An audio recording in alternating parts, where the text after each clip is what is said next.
राक्षस की चुनौती सुनकर राजा विक्रमादित्य एक पल के लिए रुके। उनकी आंखों में संकल्प की चमक थी। उन्होंने चारों ओर नजर दौड़ाई।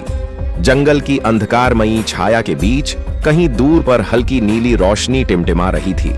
विक्रमादित्य ने राक्षस की आंखों में झांकते हुए गंभीर स्वर में कहा, इस जंगल की सबसे बड़ी गुत्थी जानने से पहले मुझे इसे महसूस करना होगा।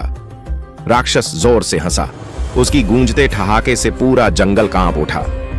तो चलो, मैं तुम्हें एक संकेत देता हूं। इस जंगल में कुछ ऐसा छिपा है जो तुम्हारे अपने होने के भ्रम को तोड़ देगा। इसे खोज सको तो तुम सही उत्तर तक पहुंच जाओगे। राजा ने अपनी तलवार कसकर पकड़ ली और आगे बढ़े।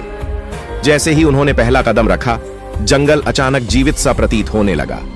पेड़ों की शाखाएं हिलने लगीं, घास फुसफुसाने लगी और हवा में एक अजीब सी गूंज फैल गई। ऐसा लगा जैसे कोई उनका नाम लेकर पुकार रहा हो। विक्रमादित्य रुके और गहरी सांस ली। यह जगह मेरे मन के साथ खेल रही है, उन्होंने सोचा। अचानक उनके सामने एक विशालकाय वृक्ष उभरा, जिसकी जड़ें आपस में गूंथी हुई थीं, मानो वे कुछ छुपा रही हों। जैसे ही राजा ने उस वृक्ष को छुआ, एक विकट मंजर प्रकट हुआ। उसका अपना प्रतिबिंब, लेकिन उसकी आंखों में रहस्य और छल की चमक थी।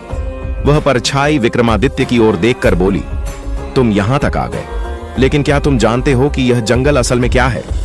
विक्रमादित्य चौंक गए। तुम कौन हो? परछाई मुस्कुराई। मैं तुम्हारी अपनी शंका हूं।